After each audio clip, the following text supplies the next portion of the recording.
Hey girl, welcome to the Farmhouse Scullery, where I share inspirational conversations for a homesteading wife. Content tailored for you to get you to feel inspired, empowered, and motivated to fall in love with yourself more. You can find me on all socials with the handle at the Farmhouse Scullery.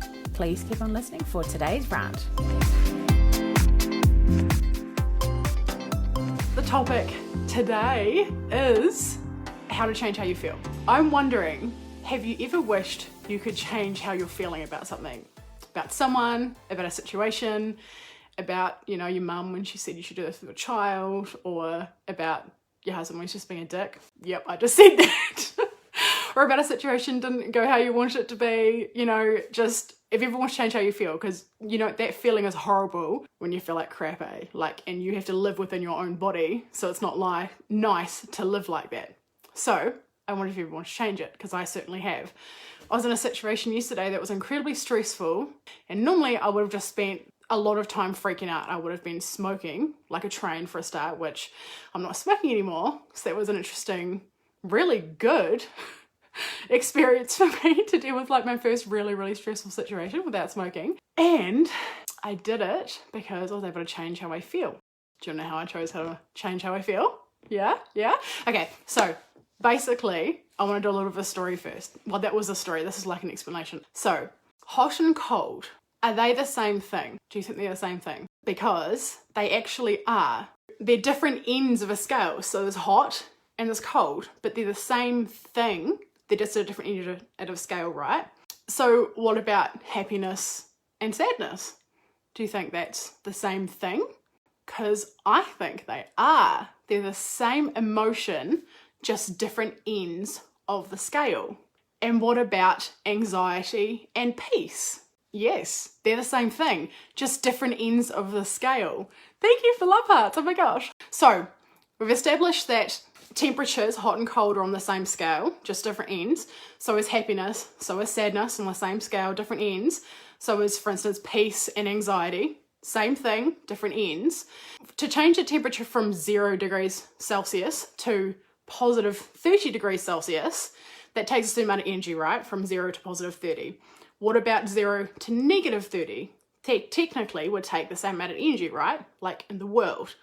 Because it's the same scale, the same measure, it's just positive or negative. You follow me so far? I then put it and say that happiness and sadness, they're on the same scale. It takes the same amount of energy to go from 0 happiness or sadness, so you're completely neutral, to happy, 100% happy. Okay, so call it 100% happy. And it takes the same amount of energy to go from 0 of anything between happy and sad, and negative 100% sad. They're the same scale, so it takes the same amount of energy to get to each side. Same thing with anxiety and peace. It takes the same amount of energy to go from being anxious as it does to being peaceful. I know right now you're probably thinking yeah, okay, so if it's the same amount of energy, that's cool, but it feels like it would be a lot harder to go from 100% anxiety state to 100% peaceful state, right? Because we feel like it's going to be a lot harder. So how do we change how we feel? I was able to change how I felt about that stressful situation, and that's the key. So what drives our feelings? Our thoughts. And what drives our thoughts is our beliefs. So if you want to change how you feel, you have to go back to your beliefs. So how do you change your beliefs? Well, it's actually not that hard. You firstly decide what you want to believe.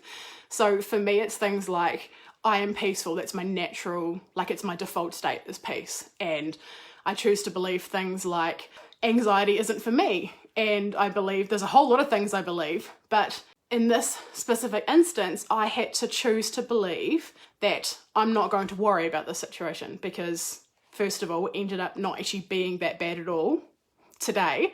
So I could have spent 12 hours absolutely freaking out in absolute turmoil about something that actually didn't end up being that bad anyway, so it was a waste of time.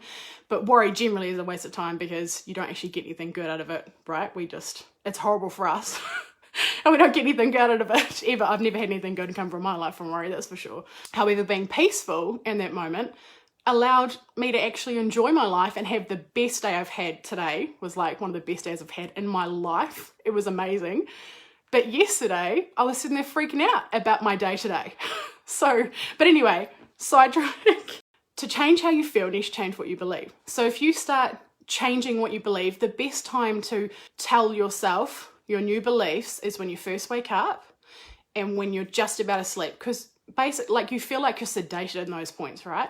Which I think, never been hypnotized, so I don't actually know. But I reckon that it's probably really similar to being hypnotized. So if we take those moments when you first wake up and you first go to sleep and you say to yourself things like, my natural default state is peace, and I am a naturally positive person. That's something I tell myself. There you go. That is the perfect time to rewire your subconscious, and that can change your thoughts. And then your thoughts will change how you feel in that situation or anything at all. And your feelings change how you act. So it's like a full circle. So for you to be able to change your feelings, you have to change what you believe. So that's it for today's episode. Thank you very much for tuning in. If you'd like to continue the conversation, I would love to. You can jump across to my Facebook page at the Farmhouse Gallery. At the moment, I also have a promotion going with my website. The first 400 people to sign up to my newsletter get my very special and protected, secretive chocolate cake recipe. It's been highly requested because I actually used to sell cakes as a business. So if you'd like to get across there and please subscribe here, that would be awesome. Until next time, take care.